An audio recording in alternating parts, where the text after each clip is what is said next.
Reconstruction है। पता है ना ये इंटरनल रिकंस्ट्रक्शन में क्या होता है?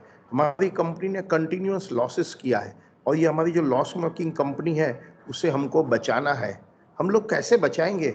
हम सब share holder, debenture holder, creditor को बोलेंगे आप अपनी क्लेम कम कर डालो। अब definitely share holder, creditor, debenture अपनी क्लेम कम करेंगे तो प्रॉफिट जनरेट होगा। वो प्रॉफिट हम कैपिटल रिडक्शन अकाउंट में लिखेंगे और जो प्रॉफिट होगा उसमें से asset and losses right of करेंगे। ये हमारा टॉपिक है। ये आज का लेक्चर नंबर 2 है। सो सपोज आप लोग में से कोई भी एब्सेंट थे, पहले वाला लेक्चर नहीं किया है, तो पक्का आप वीडियो देखो। मेरी गारंटी है आप समझ जाएंगे। क्या आप में से किसी ने वीडियो देखा था? प्लीज टेल मी ऑनेस्टली, जिसने लेक्चर मिस किया है लेकिन वीडियो देखा था, ऐसा कोई है क्या? प्लीज लेट मी नो, जल्दी बोलो। Anyone who missed out? देखो ये लेक्चर नंबर 2 है, मैं वापस बोलता हूं, आप इसका कंप्लीट वीडियो नंबर 1 है, आप देख लो, वीडियो नंबर 2 आप फॉलो कर पाएंगे। मैं स्टार्ट कर रहा हूं। क्वेश्चन 5 हमने जस्ट स्टार्ट किया था बट वापस एक बार कर लेंगे। The balance sheet of hybrid limited दिया है। फिक्स असेट्स है, land, building, machine, tools, die, investment, stock, debtors, sir और उसी के नीचे है रिसर्च एक्सपेंस एंड P&L। एक नॉर्मल बैलेंस शीट है। सर हाँ बोलिए ना। सर आपका क्वेश्चन है ना, वो वीडियो में नहीं आया था, आपने तब रिकॉर्डिंग बंद कर लिया था तो इसलिए वो उसमें आया नहीं ऐसा है। कैसे हो सकता है? हाँ सर वही हुआ है। ये एक मिनट, आप कौन सा, ये 5th वाला नहीं आया है, पहले नहीं वाला आया। आया है? हाँ, 4th हाँ आ गया है सर, 5th नहीं आया हाँ है। हाँ, 5th तो अभी हम सॉल्व कर रहे हैं। 5th तो आज कर रहे हैं, डोंट वरी। हाँ 5th मुझे मालूम है, 5th अभी करने जा रहे हैं। You got my point. मैं पहले वाला क्वेश्चन बोल रहा हूँ, टॉपिक की बात कर रहा हूँ। Clear? So problem 5, balance sheet of hybrid है, फिक्स असेट्स है, authorized, issued and paid up capital है, preference, ordinary share, then we have debenture, then we have outstanding interest, bank OD है, बैंक ओडी सिक्योर्ड है, creditor है। एक normal balance sheet दिया गया है। ये सब हमको करना है, टेंशन नहीं लेना। ये थोड़ा सा हुआ था बट मैंने इसका रिकॉर्डिंग नहीं किया है, मुझे पता है। क्या हो गया सर? सपन सर का पेपर सबमिट करना है। कल मैंने बाकी सब प्रिंट आउट निकाल लिया था और वो आशीष से कोऑर्डिनेट कर रहे हैं तो उन्होंने बोला 12 बजे तक भेज देंगे। सबसे बात करो ना, सभी देखते हैं ये सब। नहीं, told just to inform just and sir one more thing, Monday मैं आशीष से दोनों आएंगे, हमारी सुपरविजन ड्यूटी है एमए की, मास्टर्स की, तो आप मंडे मत आना, मतलब वो बोल रहे थे। ठीक है। The scheme of reorganization detailed below has been agreed by all the interested party and approved by the court. ठीक है? अभी कोर्ट की परमिशन नहीं लगती। अभी पता है किसकी परमिशन लगती है? NCLT, national company law tribunal. Court का पावर NCLT को दे दिया। आपको जर्नल एंट्री पास करना है एंड बैलेंस शीट बनानी है। Following assets are to be revalued as shown below. Plant, tools, stock and data. ये असेट को रीवैल्यू करना है, मतलब क्या दिया गया है हमें? न्यू वैल्यू दिया गया है। ओल्ड वैल्यू बैलेंस शीट में। बाद में research and development expenditure and debit balance in P&L are to be written off. In fact first second entry साथ में कर देंगे हम लोग। फिर piece of land recorded in the books is 6,000 and is to be taken over by debenture holder in part payment of principal. Remaining freehold land building are revalued. In short, ये land building के बारे में। Creditor of 18 agreed to accept second mortgage debenture, 10% on plant in settlement of his debt. Other creditor agreed to accept 85% rupee. In short, ये creditor के लिए। Investment at evaluation are taken by bank in settlement of bank OD. तो ये bank and investment का है। The asset and loss is to be made by writing down to ordinary shares 1 each, preference shares 2 each. Authorized capital is to be increased to original amount. ठीक है? ये ordinary shareholder agreed to subscribe to new shares. The cash is received. Cost of scheme is 1,500. This is paid and written off. Debenture interest is paid. Question खत्म हो गया। शुरू करें अभी? चलिए अब हम क्वेश्चन शुरू कर रहे हैं। मैंने ये क्वेश्चन थोड़ा किया था बट ऐसा ही समझना हमने नहीं किया है, तो हम वापस से एक बार स्टार्ट करते हैं। क्लियर? चलिए सबसे पहला एडजस्टमेंट। ये प्रॉब्लम में कुछ सोचना नहीं है, जो भी एडजस्टमेंट रीड करते जाना है। प्रॉफिट होता है, लॉस होता है, कैपिटल रिडक्शन अकाउंट में जाता है। Following assets are to be revalued. Okay, plant, tools, stock and debtors, ये न्यू वैल्यू है। ओके, और ये सबकी ओल्ड वैल्यू इधर दिया गया है। प्लांट, टूल्स, इन्वेस्टमेंट का काम नहीं है। Plant, tools, stock, debtors. Okay, तो आप भी लिखो नोटबुक में। आप अपनी नोटबुक में लिखो जरा, क्या? Plant, tools, stock and debtors. Old value दिया है बैलेंस शीट में 96,000, 27,300, 42,400 एंड 53,400, और उसकी न्यू वैल्यू दिया है एडजस्टमेंट नंबर 1 में। न्यू वैल्यू लिखिए तो आप देख सकते हैं new value is going down, loss हो रहा है। प्लांट का लॉस हुआ, टूल्स का लॉस हुआ, स्टॉक का एंड डेटर्स का। लिखते जाओ आप। हमने लास्ट लेक्चर में ये थोड़ा बहुत किया था, लेकिन मैं आज वापस से एंटायर सम कर देता हूं। मैंने लास्ट लेक्चर में इसका वीडियो रिकॉर्डिंग नहीं किया था, जो मैं अब करने जा रहा हूं, ठीक है?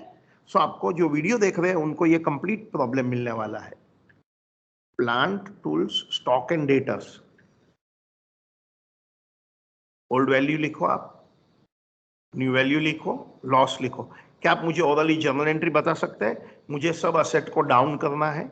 वेरी सिंपल, ये टॉपिक में all profit and all losses एक ही अकाउंट में जाने वाला है, कैपिटल रिडक्शन। यदि आपने लास्ट लेक्चर अटेंड नहीं किया है, आप जरूर से वीडियो नंबर 1 देख लेना। बहुत सेल्फ एक्सप्लेनेटरी है, आप खुद ही समझ जाएंगे।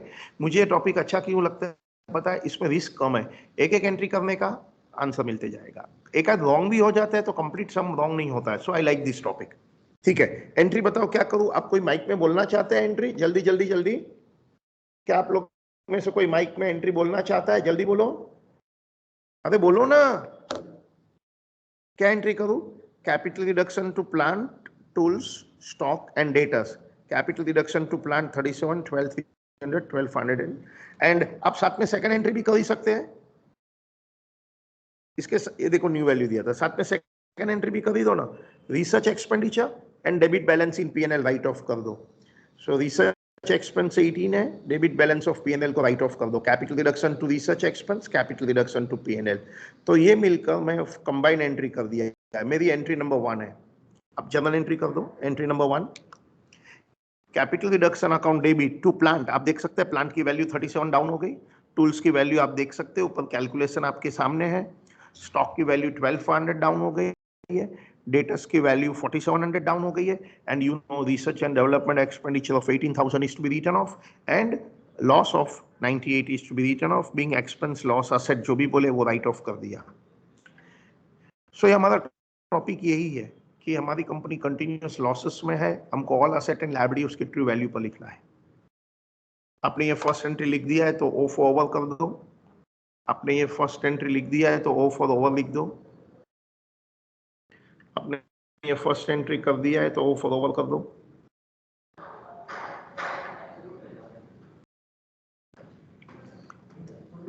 आपने फर्स्ट एंट्री कर दिया है तो ओ फॉर ओवर कर दो। चले आगे, क्या हम सेकंड जर्नल पर चले? Should I go for next journal? बोलिए ना।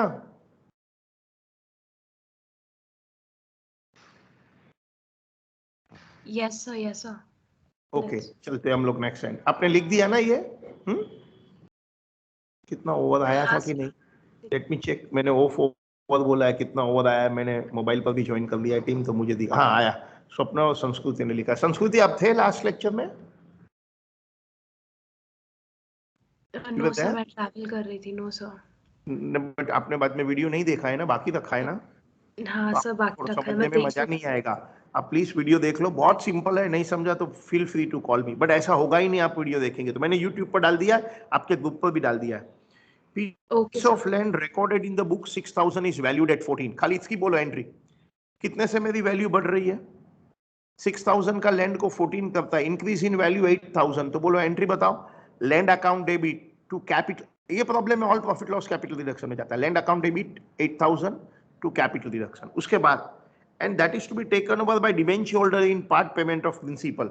We have a big amount of debenture holder, 7% debenture 60, at least part payment में 14,000 कर दो तो मेरी एंट्री हो जाएगी 7% debenture to land account 14,000 and remaining land building are revalued at 40। तीन एंट्री है। पहला land account debit to capital reduction 8,000, दूसरा 7% डिबेंचर्स टू लैंड 14,000, तीसरा remaining freehold land building की नए वैल्यू 40 है। What is remaining land building? मेरा total land building 34 है। देखते हैं अभी क्या करना है। ओल्ड वैल्यू देखते हैं। फर्स्ट एंट्री बोलो, Land account debit to capital reduction being land revalued.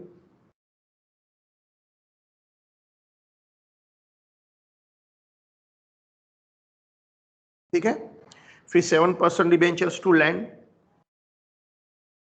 being part of land given to debenture holder, part of land given to debenture holder. First entry is a land account debit to capital reduction 8,000. Next है debenture to land being piece of land or the part of land given to debenture holders. अच्छा, अब बताइए remaining land building की value 40 करना है, तो आप बता सकते हैं क्या पोजीशन होगा? रिमेनिंग लैंड बिल्डिंग की वैल्यू 40 करनी है तो आप खुद ही बोल दो ना, कॉमन सेंस चलाओ।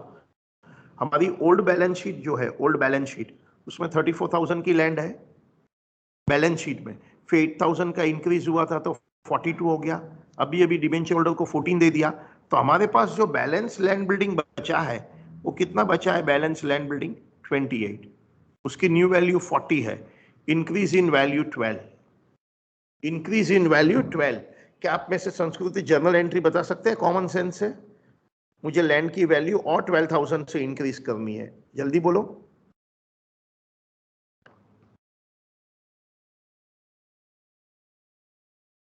बोलिए, कॉमन सेंस से आंसर है very simple, land building to capital reduction being land building revalued, being remaining land building revalued.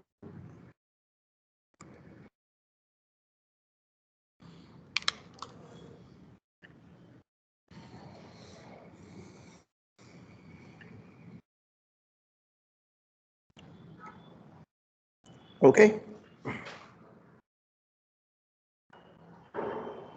up to this we are done in the last lecture, लेकिन मैंने last lecture का video नहीं निकाला था तो मैं अभी कर रहा हूं, ठीक है?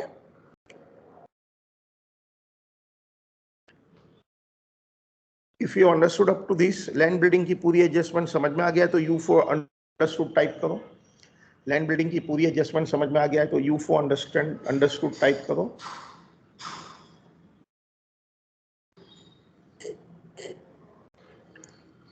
ओ very good, 10 of you are there with me, very nice. चलते आगे, अब फोर्थ एडजस्टमेंट आपने लिख दिया है ना?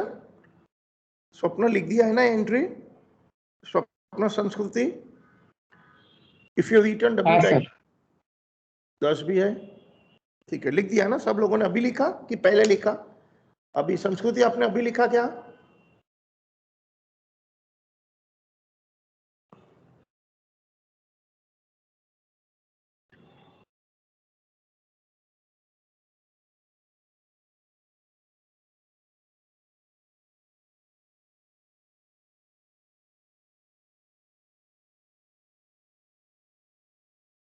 चले, ओके। नेक्स्ट एडजस्टमेंट क्या है? Next adjustment, a creditor of 18,000 has agreed to accept second mortgage debenture of 10% per annum secured on plan 15,500 in settlement of his debt. The one creditor of 18,000, you are paying him by giving him debenture of 15,500 in full settlement of his debt. तो क्या entry करूँ? Creditors account debit 18,000 to second mortgage debenture 15,500 to capital deduction 2,500. And other creditor totaling 10,000 agreed to accept a payment of 80 paise in the rupee for immediate settlement. And remaining creditor को आप 85 पैसे in rupee देना है। Creditor debit 10,000 to cash bank 8,500 to capital deduction 1,500। करिए आप। So ये entry number 5, आप भी मेरे साथ में लिखो। Entry number 5,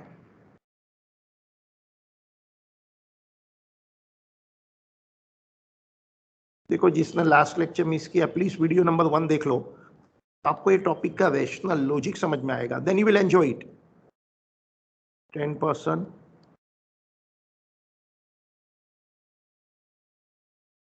second mortgage debenture,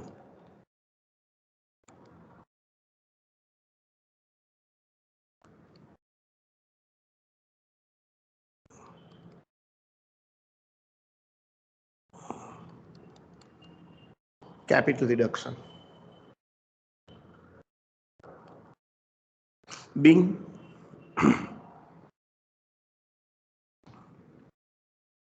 part of the creditor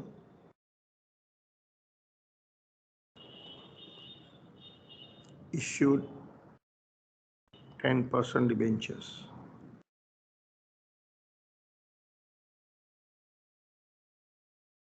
okay और दूसरा एक क्रेडिटर है 10,000 का, उसका क्या हुआ? वो दूसरा जो डिबेंचर है ना, उसको हमने कैश देके 85 पैसे ने रुपीस सेटल कर दिया.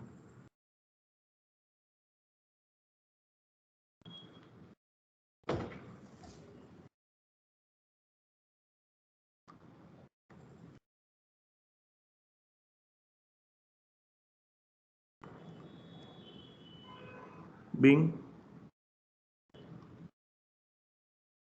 part of creditors paid. Being part of the creditors paid.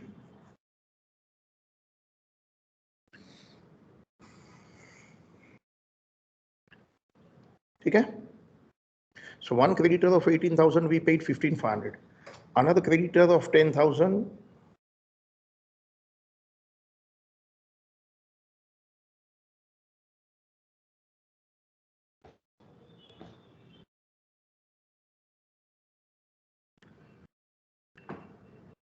Okay ठीक है. नेक्स्ट क्या है? Investment at a valuation of 22 are taken over by bank overdraft in settlement. Okay, let's go step by step. पहला बताइए investment का नया value कितना है? 22,000. इन्वेस्टमेंट का नया value 22,000. Let's go step by step. The old value is 15. सो 15 से investment की वैल्यू इंक्रीज हो गई 7,000 अप्रिशिएशन, तो उसकी एंट्री कर दो. पहले तो कंबाइन भी कर सकते हैं entry if you can do properly.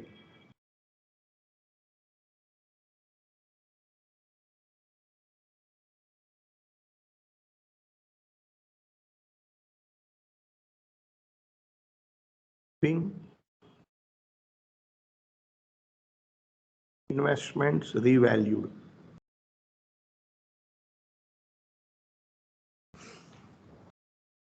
Being investments revalued. ये एंट्री करने के बाद हमारी किताब में, हमारी बुक्स में इन्वेस्टमेंट की वैल्यू 22 हो गई. अब ये इन्वेस्टमेंट हम दे रहे हैं बैंक कोडी पीपल को in full settlement.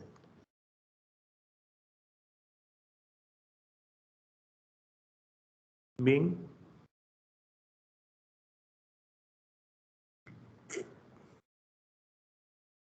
taken over by bank Cody in settlement.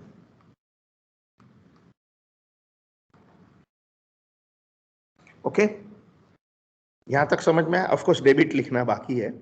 Investment जो मेरी किताब में 15,000 वैल्यू थी वो सबसे पहले 22 हो गई, तो 7,000 एप्रिशिएशन बिंग इन्वेस्टमेंट रिवैल्यूड. फिर हम बैंक कोडी को सेटलमेंट में दे रहे. वैसे बैंक कोडी है कितना मेरी बुक्स में? सोच के आंसर देना. जब बैंक कोडी 20 है तो मैं 22 का इन्वेस्टमेंट सेटलमेंट में क्यों दे रहा हूं? सोच के बोलिए. जब बैंक कोडी 20 है, देखो ना वर्डिंग यही है, इन सेटलमेंट ऑफ बैंक कोडी, तो मैंने 22 का असेट क्यों दिया? सोच के बोलो क्या हो सकता है पॉसिबिलिटी?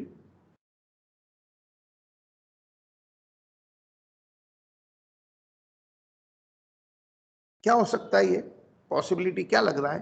2000. वन पॉसिबिलिटी जो हाई पॉसिबिलिटी लगती है, अरे भाई बैंक वाले को अपने इंटरेस्ट वगैरह भी तो नहीं दिया होगा ना, कंपनी तो कंटिन्यूअस लॉसेस में है, पैसे कहां थे? If that be the case तो फिर ये कैपिटल रिडक्शन में जाएगा. मैंने क्या एज्यूम किया? क्योंकि सेटलमेंट ऑफ बैंक कोडी में इन्वेस्टमेंट दे रहा हूं, तो इन्वेस्टमेंट आउट हो जाएगा. 22 बुक वैल्यू है इन्वेस्टमेंट की, बैंक कोडी 20 है, तो 2000 इंटरेस्ट वगैरह दिया नहीं होगा, कंपनी लॉसेस में, where was the money to pay interest. तो मैं ये एज्यूम करता हूं. सपोज कोई ऐसे स्टूडेंट एज्यूम करता है कि नहीं बैंक कोडी ओनली 20 ही था और इंटरेस्ट वगैरह का कोई इश्यू नहीं है, there was nothing pending. In that case तो वो एज्यूम भी कर सकता है कि बैंक हमें 2000 कैश में देगी। उसका एजम्पशन लॉजिक ये है कि बैंक हमें 2000 कैश में देगी। उसका लॉजिक क्या बोला मैंने कि भाई no interest nothing was payable. तो सेटलमेंट वर्ड इंपॉर्टेंट नहीं है, बैंक टैक्स वो इन्वेस्टमेंट वर्ड है खाली, लेकिन यहाँ सेटलमेंट लिखा है, सेटलमेंट वर्ड लिखा है, तो मैं एज्यूम करता हूँ बैंक कोडी आउट हो गया एंड इन्वेस्टमेंट आउट हो गया, हमको कोई आया कुछ नहीं है, तो ये 2000 का लॉस हो गया। That's an interpretation. The ascertain loss is to be met by writing down the ordinary shares to 1 each and preference shares to 8 each. The authorized capital is increased to original amount. ये authorized capital की discussion करेंगे जब मैं balance sheet बनाएगा। Anyway, authorized capital तो information होता है, presentation होता है, उसकी जर्नल नहीं होती। सो ऑर्डिनरी शेयर्स को 1 ईच कर डालो, प्रीफरेंस शेयर्स को 8 ईच कर डालो। अभी कितना है? अभी प्रीफरेंस शेयर्स 10,000 शेयर्स 10 ईच है, 1 लाख, एंड 15,000 ऑर्डिनरी शेयर्स। तो ऑर्डिनरी शेयर को 1 करो, प्रीफरेंस शेयर्स को 8 करो। चलिए,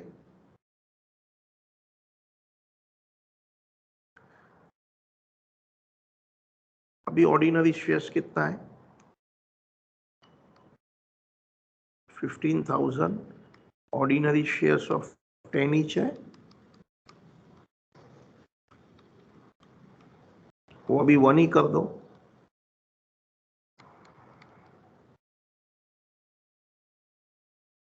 कितना रिडक्शन हो रहा है? Sacrifice.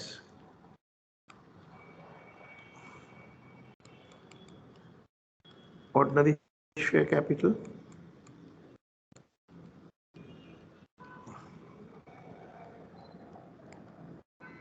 to ordinary share capital.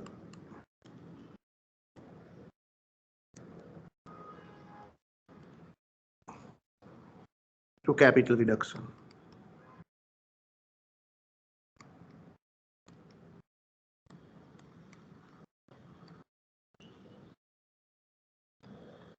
Being ordinary shares reduced to 1 each.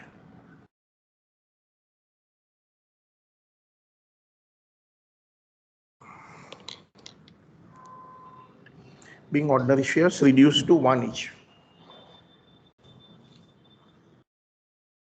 And preference shares 8 each. Preference shares कितनी थी? उसका सरनेम वगैरह क्या था?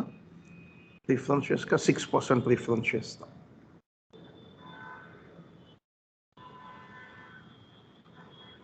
ये ओल्ड हुआ, ये न्यू हुआ। सो ये ओल्ड कितना है?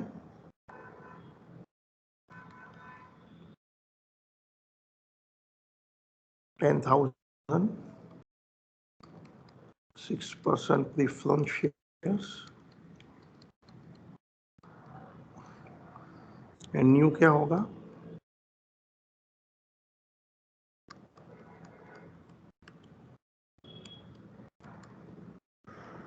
कितना सेक्रीफाइस करना है?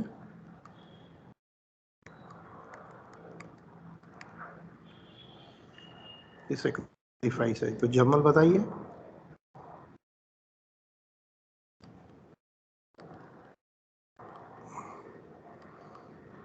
%6 preference share capital debit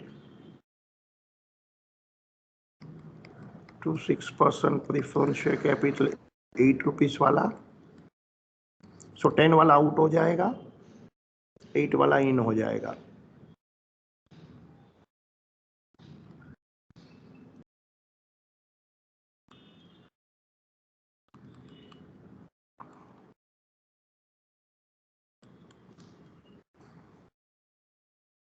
Being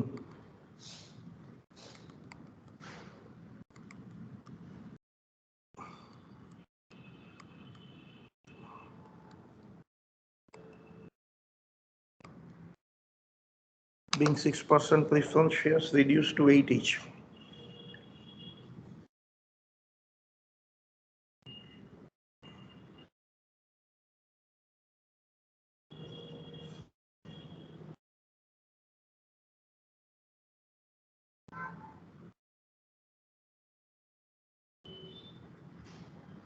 being 6% preference shares reduced to 80.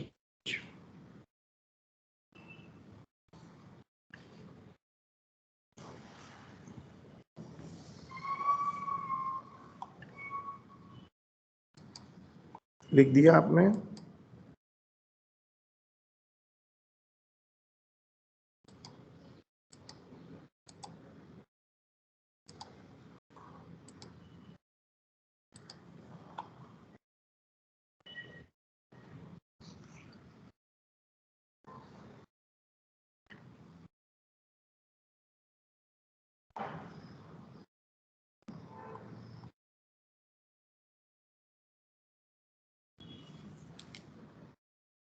ठीक है, आगे चले। आपने लिख दिया ना?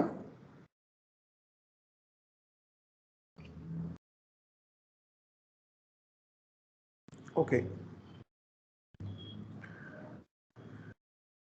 The authorise capital increase to original amount, तो ये तो बैलेंस शीट जब बनाएंगे तब ऑथोराइज कैपिटल लिखेंगे, उसकी कोई जर्नल नहीं होती है। The ordinary shareholder agree to subscribe 2 new share at par for every 1 share held, the cash is received.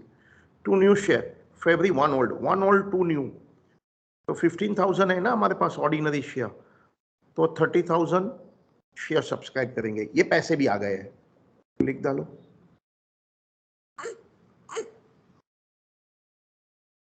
One old, 2 new. 15,000 old ordinary share. How many new?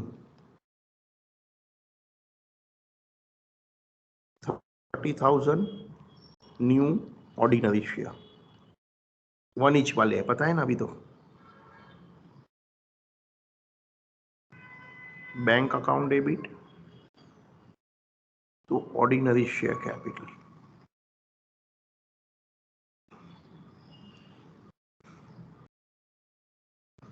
Being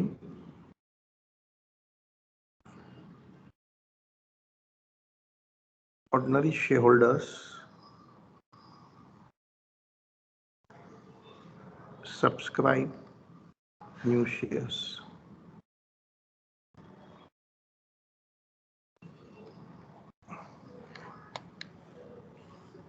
Being ordinary shareholders subscribe new shares.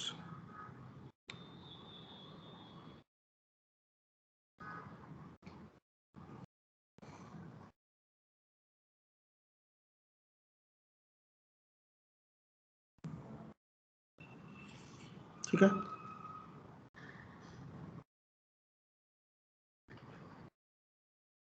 आगे।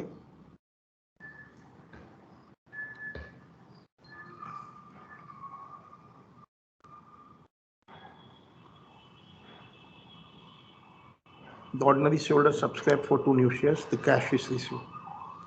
The cost of the scheme is 1,500. This is paid and written off. बाद में debenture interest is also paid.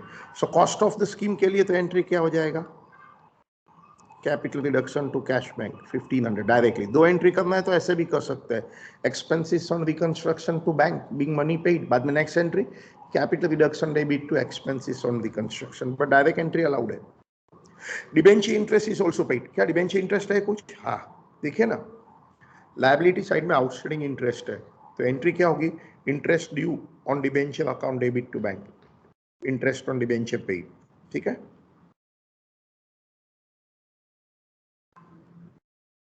सो पहला cost of the scheme pay कर दे, capital reduction account debit to bank,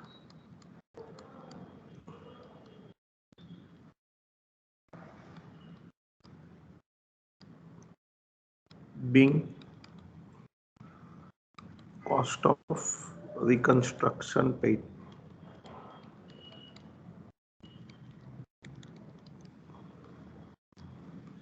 Then interest due on debenture भी pay करना है ना, कितना? 4,200 है ना।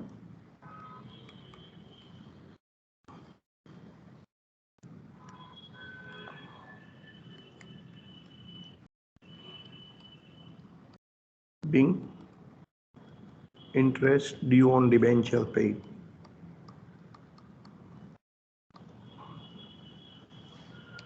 ओके, सिंपल टॉपिक है ये। टॉपिक में एक लाइन में याद रखना है, प्रॉफिट होता है तो पी कैपिटल रिडक्शन में, लॉस होता है तो कैपिटल रिडक्शन में, दैट्स ऑल।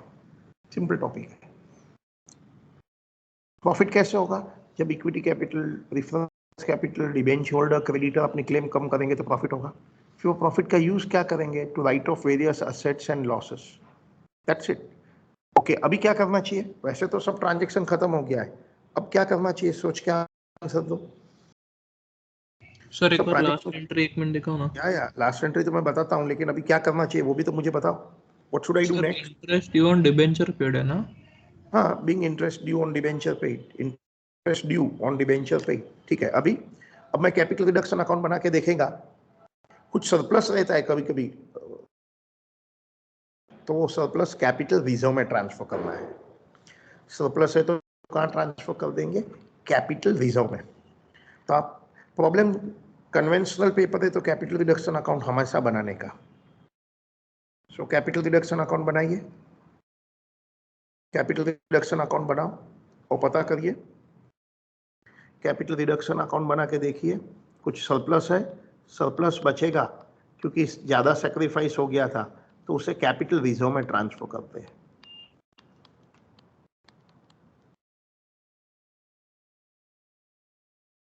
ओके, जैसे एंट्री नंबर 1 में various assets and losses right off कर दिया है।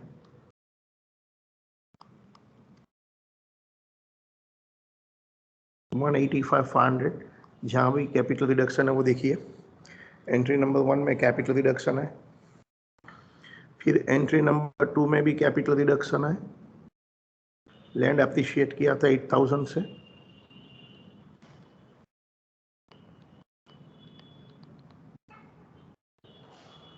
फिर एंट्री नंबर 3 में नहीं है, एंट्री नंबर 4 में है 12,000, एंट्री नंबर 4 में है 12,000,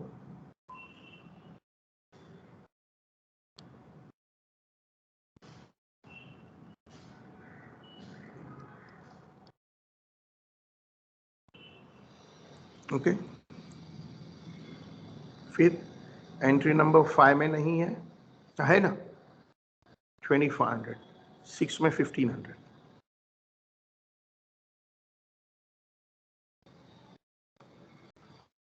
5 में 2,500 है, 6 में 1,500 है।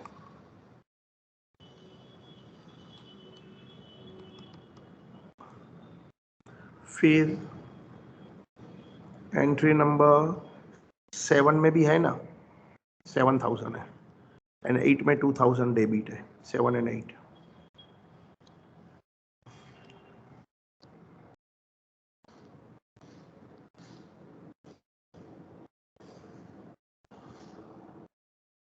एंट्री नंबर 8 में भी 2,000 है।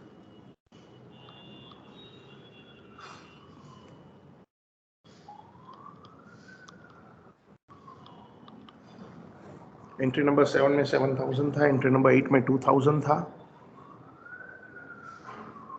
फिर एंट्री नंबर 9 में है 1,35,000 एंड 10 में है 20, वो क्रेडिट में है 9 एंड 10। 9 में है 135 बाय ऑर्डिनरी शेयर कैपिटल, और 10 में है 20 बाय प्रेफरेंस शेयर कैपिटल,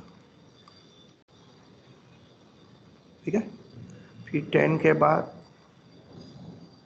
11 में नहीं है, बट 12 में है। 12 में कितना है 1,500, 12 में 1,500, दैट्स इट, अभी नहीं है।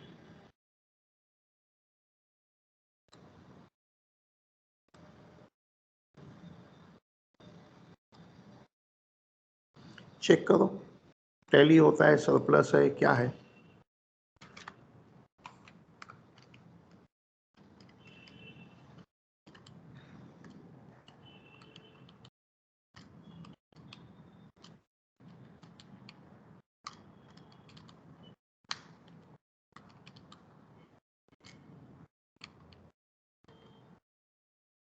कितना है ये क्रेडिटर, कितना था एंट्री नंबर 6 में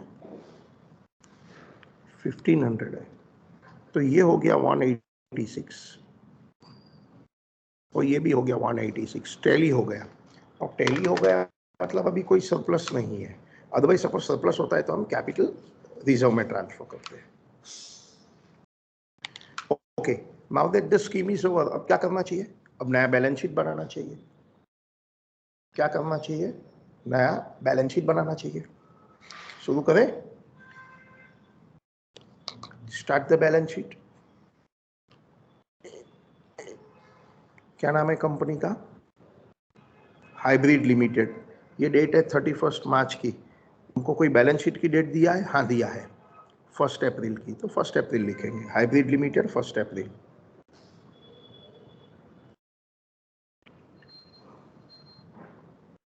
बैलेंस शीट,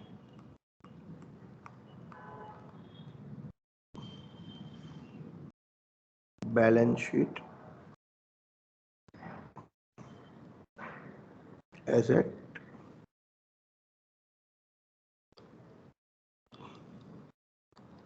फर्स्ट अप्रैल। पता है ये जो पूरी स्कीम है ना, उसको नेशनल कंपनी लॉ ट्रिब्यूनल की परमिशन लगती है। कभी कभी ये नेशनल कंपनी लॉ ट्रिब्यूनल, पहले कोर्ट वर्ड था, अभी ये है, वो लोग ऑर्डर भी करता है कि after the name of the company the word and reduce should be use for 5 years। ऐसा ऑर्डर करते हैं तो हम लिखेंगे एंड रिड्यूस। ऐसा ऑर्डर क्यों करते हैं? so that anybody dealing with the company come to know that this company has just undergone big surgical reconstruction। तो हम as a student and reduce तब लिखते हैं जब कोर्ट ऑर्डर करती है। अभी कोर्ट का काम एनसीएलटी ऑर्डर करती है, तो स्पेसिफिकली ऐसा ऑर्डर किया है तो, वरना नहीं। वैसे नॉर्मली वो करती है, नॉर्मली वो करते हैं। Anyway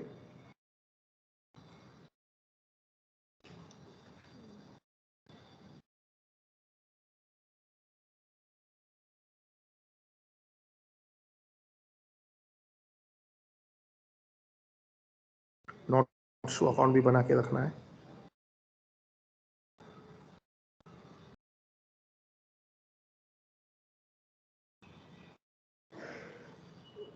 balance sheet, notes to account सब बनाना है मुझे।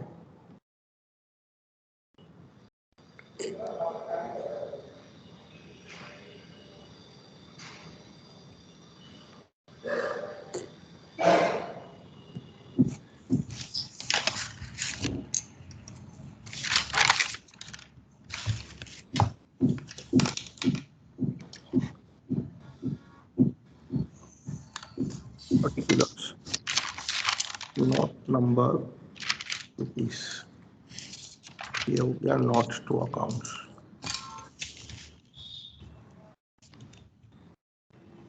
ठीक है, ये हो जाएगा equity and liability.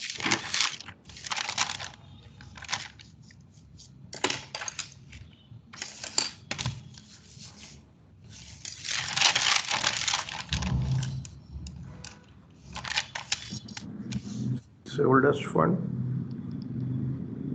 share capital, share capital,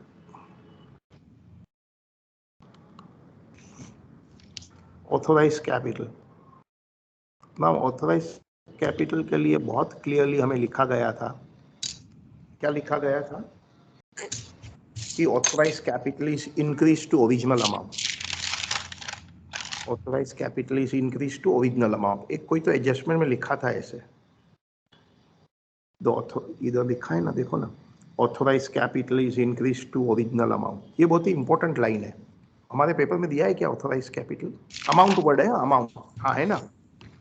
preference shares 1 lakh है एंड ऑर्डिनरी 150, अमाउंट की बात है। हमेशा हम जो अच्छा अकाउंटेंट, अच्छा लॉयर स्कीम ड्राफ्ट करेगा ना, तो वो खास केयर करेगा। क्या पता है केयर करेगा कि भाई वो ऑथोराइज्ड कैपिटल वो रिड्यूस ना करे। बहुत ही इंपॉर्टेंट कॉन्सेप्ट है ये, वेरी फ्यू टीचर्स जानते हैं ये सब बातें, क्योंकि उन्होंने लाइफ में कभी प्रैक्टिस नहीं किया है। लेकिन हमने हमारी लिस्टेड कंपनी में सब काम किया था। तो ऑथोराइज कैपिटल हम कभी रिड्यूस नहीं करते, पता है क्यों? सपोज मैं ऑथोराइज कैपिटल भी रिड्यूस कर दिया तो बाद में फ्यूचर में मुझे जब शेयर इश्यू करना है तो मुझे ऑथोराइज कैपिटल इंक्रीज करनी पड़ती है। तो जब हम ऑथोराइज कैपिटल इंक्रीज करते हैं ना, रिजोल्यूशन वगैरह तो कर देंगे, तब स्टैम्प ड्यूटी लगती है, फीस लगती है। Every state charges stamp duty on authorize capital, that is very high, 3.5%, so big money.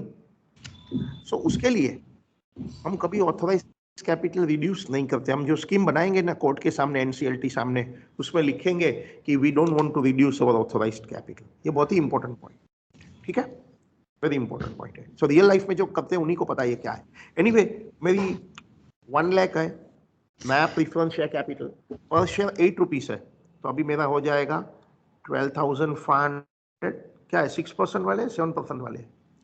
12,500, 6% वाले हैं ना, 12,500, 6%, preference shares of 8 each, 8 each तो है, सो 1 लाख डिवाइड बाई 12,500 है।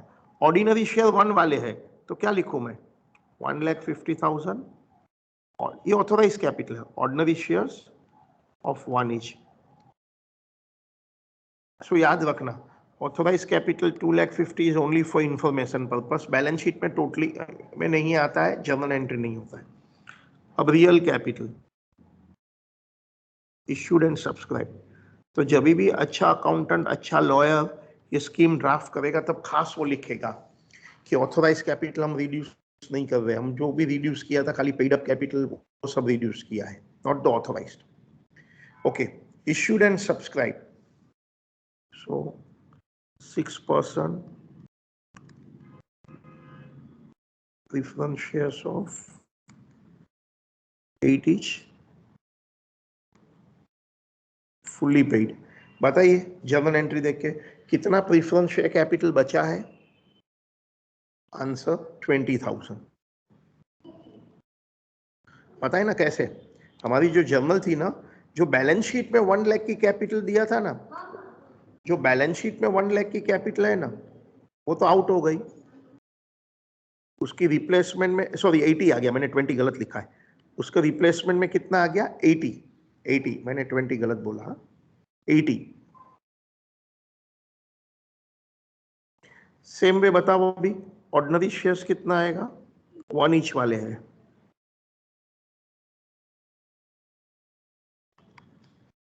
One each fully paid. कितना? जो क्वेश्चन पेपर में 1,50,000 था ना, जो क्वेश्चन पेपर में 1,50,000, वो 1,50,000 तो आउट हो गया, उसका रिप्लेसमेंट में 15 आ गया, और कुछ हमने पब्लिक इश्यू भी किया है 30 का, तो 15 + 30 45, 15 + 30, और किधर first second third fourth journal में ऑर्डिनरी शेयर कैपिटल नहीं है।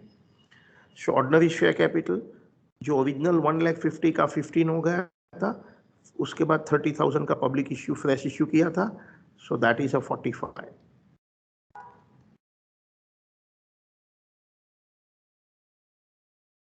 1,25,000।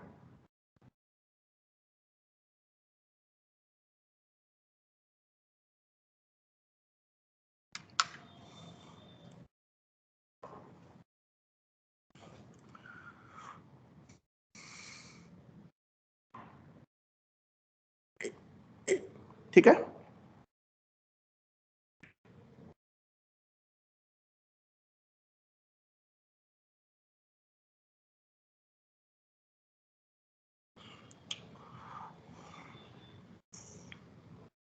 आगे चलते हैं।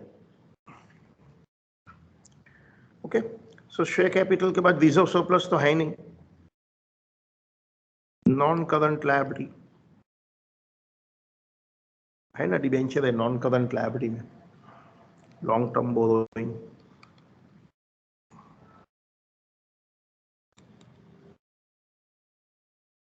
%, सेकंड मोर्टगेज डिबेंचर,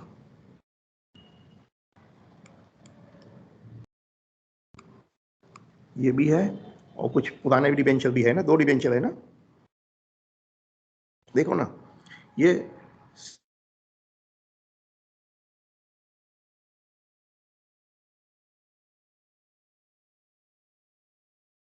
14 पे किया है, 60 में से 14, ओके।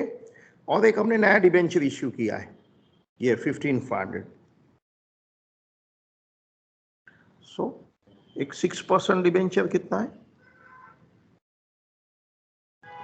एक क्वेश्चन पेपर में 60 था, उसको हम 14 की लैंड दिया था।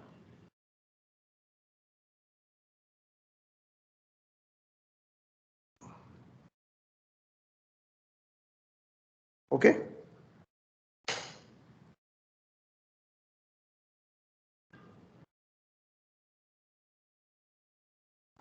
उसके बाद current liabilities,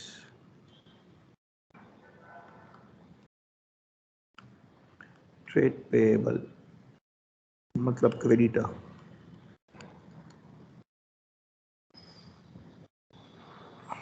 trade payable means creditors, trade payable means creditors, ठीक है। तो देखिए क्या है, क्वेश्चन पेपर में क्रेडिटर्स 50 है। देखो उसके पहले जस्ट नॉलेज के लिए बैंक कोडी तो आउट हो गया था, इंटरेस्ट ड्यू ऑन डिबेंचर भी आउट हो गया है, ओके। सो क्रेडिटर 50 है, 50 में से दो आइटम गया, एक 18 और एक 10।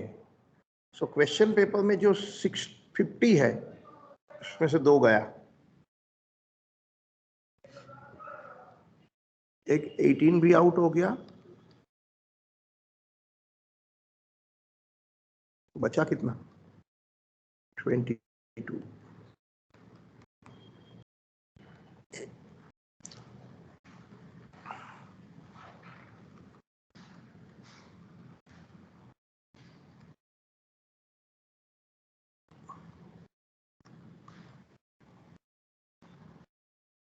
Non current assets, PPE, PPE में चेक करो आपके पास क्या है।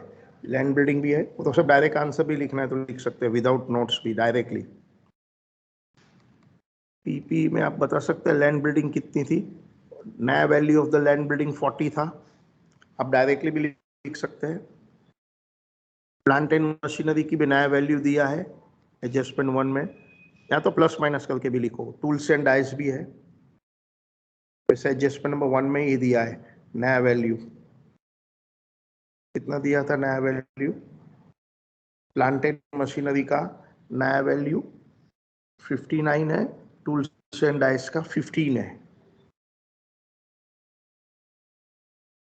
या तो प्लस माइनस करके लिखो तो भी चलेगा।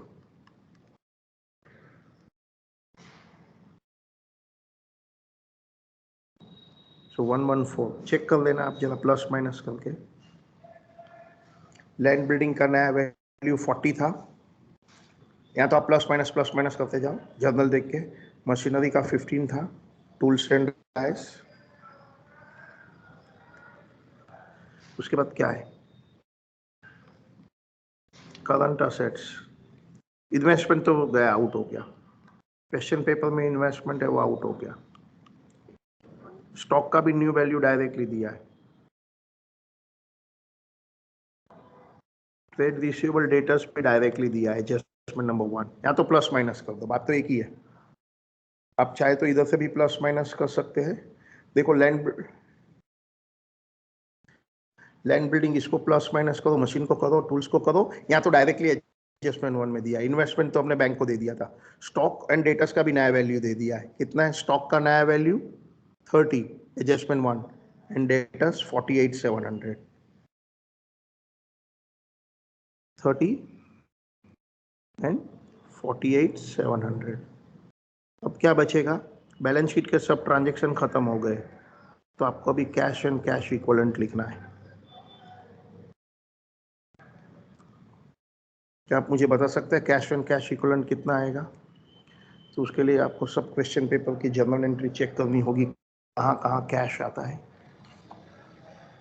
एंट्री नंबर 1 में कैश नहीं है, एंट्री 2 में नहीं है, 3 में नहीं है, 4 में भी नहीं है, 5 में भी नहीं है, 6 में है।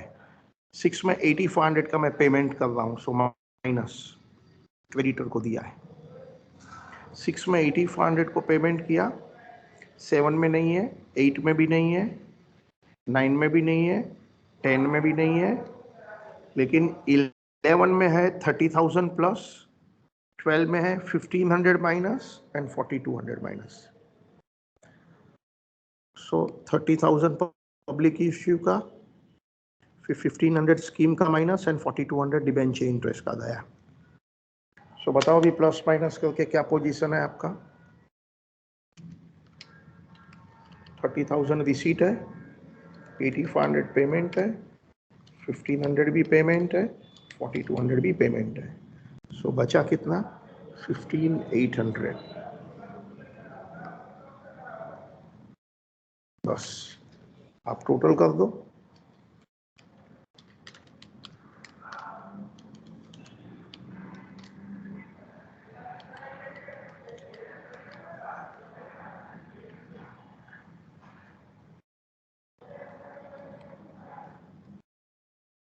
चेक कर लो 2,08,500 है क्या?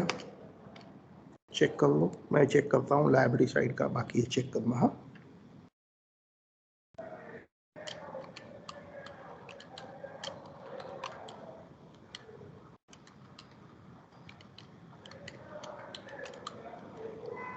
Yes 208,500 total both the side 208,500।